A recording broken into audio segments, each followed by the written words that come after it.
इकाई 9 भोजन एवं स्वास्थ्य। पहला प्रश्न है, निम्नलिखित प्रश्नों के सही विकल्प छांटिए। का हमारे शरीर की विभिन्न रोगों से रक्षा करता है। कौन करता है? अब देखिए इसमें दिया है कार्बोहाइड्रेट, वसा, प्रोटीन, खनिज, लवण। तो हमारे शरीर की विभिन्न रोगों से रक्षा कौन करता है? खनिज, लवण और विटामिन। ठीक है।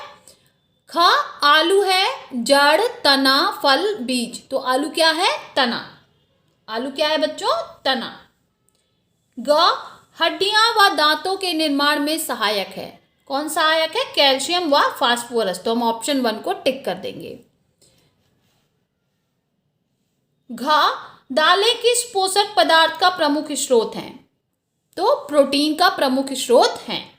अंगा एक बच्चे के मसूड़े में सूजन है और दांत से खून भी आता है। इस बच्चे को कौन सा रोग हो सकता है? तो इसको विटामिन सी की कमी है। और कौन सा रोग हो सकता है? स्कर्वी।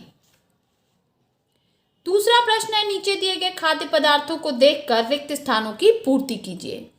डैश कार्बोहाइड्रेट खाद्य सामग्री है। तो आलू कार्बोहाइड्रेट खाद्य सामग्री है। डैश वसा का स्रोत है। तो घी यहाँ पे हम भर देंगे, आप कुछ भी भर सकते हैं, तेल भी भर सकते हैं। तो घी वसा का स्रोत है। दूध से विटामिन डैश तथा डैश खनिज लवण प्राप्त होता है। तो दूध से विटामिन ए, डी, ई, के तथा फास्फोरस, कैल्शियम, खनिज लवण प्राप्त होता है। घ डैश फल विटामिन ए का स्रोत है। तो पपीता फल विटामिन ए का स्रोत है। अंगा शरीर को ऊर्जा डैश से प्राप्त होती है। तो शरीर को ऊर्जा भोजन से प्राप्त होती है। थर्ड क्वेश्चन है, निम्नलिखित में सही कथन पे सही तथा गलत कथन पे गलत का चिन्ह लगाइए। मूंगफली, सरसों, सोयाबीन, नारियल आदि तेल वसा के पादप स्रोत हैं।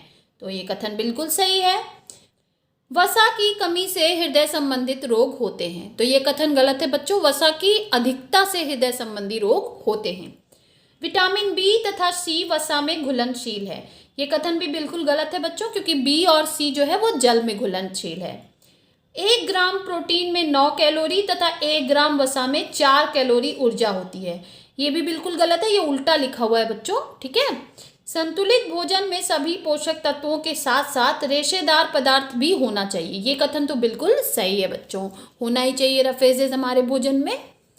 स्तंभ का तथा स्तंभ खा को सुमेलित कीजिए। तो स्तंभ का को हम स्तंभ खा से मिला लेते हैं।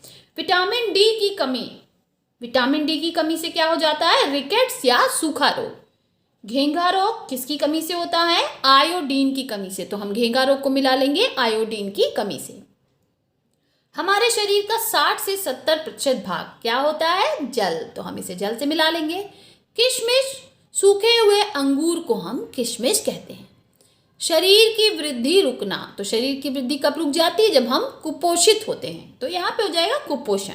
5th क्वेश्चन है, निम्नलिखित में जो बेमेल है उसे छांट कर लिखिए। दही, पनीर, अंडा, मक्खन।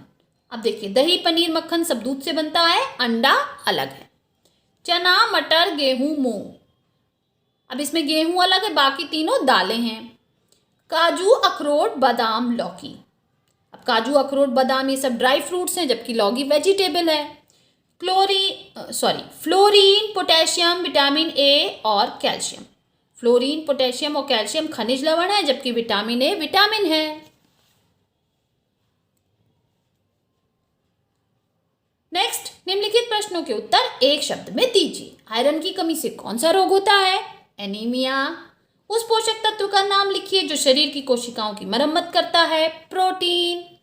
रतौंधी रोग किस विटामिन की कमी से होता है? विटामिन ए की कमी से। उस विटामिन का नाम लिखिए जो दूध में नहीं पाया जाता। Vitamin C. इसीलिए नींबू डालने पे दूध फट जाता है। उस पदार्थ का नाम लिखिए जो हमारे शरीर को कोई पोषक तत्व नहीं प्रदान करते, परंतु यह हमारे भोजन का एक आवश्यक अवयव है। तो वो है रेशे या रफेजेस। नेक्स्ट क्वेश्चन है, निम्नलिखित प्रश्नों के उत्तर दीजिए। कुपोषण के क्या लक्षण हैं? कुपोषण के लक्षण: वजन में कमी, शरीर की वृद्धि रुक जाना, कार्य क्षमता में कमी, शीघ्र थकान, बार बार बीमार पड़ना। ये सभी कुपोषण के लक्षण हैं। संतुलित आहार से क्या तात्पर्य है? जिस आहार में सभी पोषक तत्व उचित मात्रा में हो उसे संतुलित आहार कहते हैं। भोजन में कार्बोहाइड्रेट के प्रमुख स्रोत लिखिए। तो ये प्रमुख स्रोत क्या हैं? आलू, केला, गन्ना, ज्वार, मक्का, चावल, खजूर, शक्कर आदि। आप इसके अलावा भी कुछ और लिख सकते हैं। भोजन में जल की उपयोगिता लिखिए। तो भोजन में जल की क्या क्या उपयोगिता है, ये क्या क्या कार्य करता है? पोषक तत्वों का शोषण, अपशिष्ट पदार्थों का उत्सर्जन, शरीर का तापमान संतुलित रखना। पोषण किसे कहते हैं? भोजन में पाए जाने वाले विभिन्न प्रकार के पोषक तत्वों द्वारा शारीरिक आवश्यकताओं की पूर्ति करना पोषण कहलाता है। नेक्स्ट, नीचे दी गई तालिका को पूरा कीजिए। कुपोषण जनित रोग, यहाँ रोगों के नाम लिखे हैं, यहाँ पे हमें उनके कारण लिखने हैं और यहाँ पे स्रोत जिससे ये रोग ना हो। एनीमिया आयरन की कमी से होता है, इसका स्रोत क्या है? आयरन के मांस, हरी सब्जियां, अंकुरित अनाज। रतौंधी विटामिन ए की कमी से, इसके स्रोत अंडा, गाजर, पपीता, घी। मेरेस्मस प्रोटीन की कमी से, इसका स्रोत है दूध, दाल, अंडा, मांस। बेरी विटामिन बी की कमी से, इसका स्रोत है अनाज के छिलके, दूध व अंडा। नेक्स्ट क्वेश्चन है, निम्नलिखित चित्र में दूध के उत्पाद लिखिए। तो दूध से क्या क्या बन सकता है? दही, घी, पनीर, मक्खन, आइसक्रीम और खोया। नेक्स्ट क्वेश्चन, निम्नलिखित में से पौधों का कौन सा भाग खाया जाता है? तालिका में लिखिए। अब यहाँ पे कुछ नाम दिए हैं और पूछ रहा है कि कौन जड़, किसका जड़ खाया जाता है, किसका तना, किसका पत्ती, किसका फल, किसका बीज। तो देखिए, इसमें से मूली, शलजम, गाजर और चुकंदर जड़ हैं, जिनको जड़ के रूप में हम खाते हैं। ठीक है। आलू, अदरक, हल्दी और अरबी, इनको हम तने के रूप में खाते हैं। पालक और हरा धनिया, ये पत्ती के रूप में खाया जाता है। केला और आम, ये फल है। गेहूं, चावल, मटर, चना और मेथी, ये बीज हैं। अब देखिए बच्चों, मेथी, अगर यहाँ पे मेथी साग या हरी मेथी लिखा होता तो हम उसे पत्ती में डालते, लेकिन केवल मेथी लिखा है तो हम इसे बीज में कंसिडर करेंगे। ओके।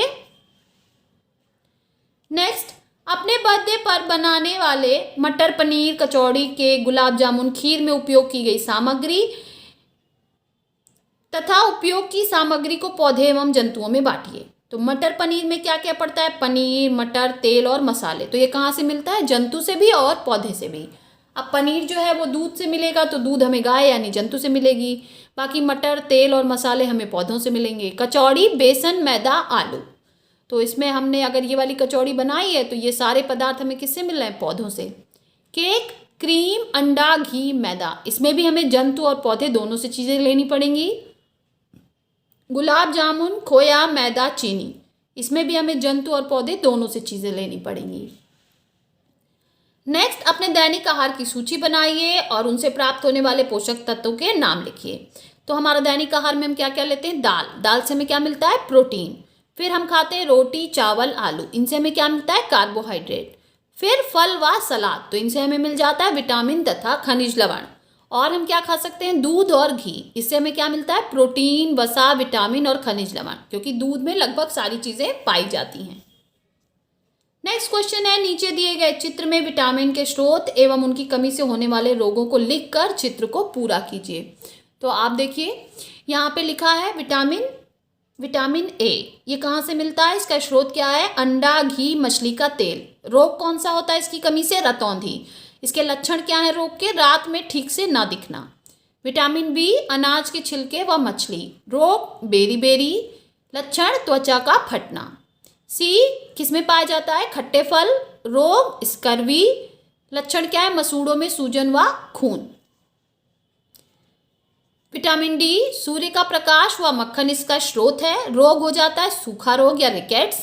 लक्षण है हड्डियां कमजोर हो जाती हैं। विटामिन ई, हरी सब्जियां व अंडा, इसके रोग क्या है? जनन क्षमता में कमी। और लक्षण क्या है? इसमें पक्षाघात हो जाता है।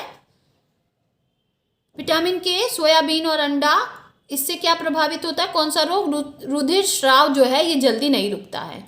और इसके लक्षण क्या है? चक्कर आना।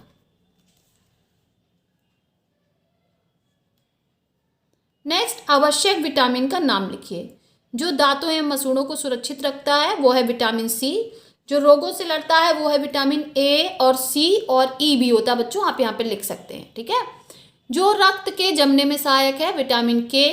जो जल में घुलनशील है विटामिन बी और सी। जो जल में अघुलनशील है तो वे हैं विटामिन ए, डी, ई और के। क्वेश्चन, ऐसे खाद्य पदार्थों के नाम लिखिए जिनमें पोषक तत्व प्रचुर मात्रा में पाए जाते हैं। का है वसा। वसा किस में पाया जाता है? अंडा, मांस, मछली, दूध। कार्बोहाइड्रेट, चावल, आलू, केला, गन्ना। प्रोटीन, चना, मटर, मसूर, सोयाबीन। विटामिन, अंडा, दूध, मछली, हरी सब्जियां। रेशे, चोकर युक्त आटा, दाल, दलिया, फल। आप इसके अलावा कुछ और भी लिख सकते हैं बच्चों। नेक्स्ट क्वेश्चन, आप निम्नलिखित लक्षण वाले व्यक्ति को अपने खाने में किस खाद्य पदार्थ को शामिल करने का सुझाव देंगे? मसूड़ों से खून निकलता हो, खट्टे फल। रात में ठीक से ना दिखता हो तो अंडा, पपीता, गाजर। होंठ फटे हुए हों तो अंडा, मछली, दूध। हड्डियां कमजोर हो तो दूध, मछली, सूर्य का प्रकाश।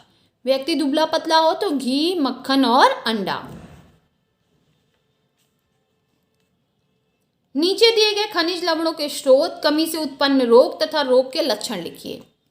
तो ये खनिज लवण है, इनके स्रोत हमें लिखना है, कमी से उत्पन्न रोग लिखना और रोगों के लक्षण लिखने हैं। तो आयरन स्रोत है मांस, अंडा। रोग होता है एनीमिया। लक्षण क्या है? कमजोरी व नाखून सफेद।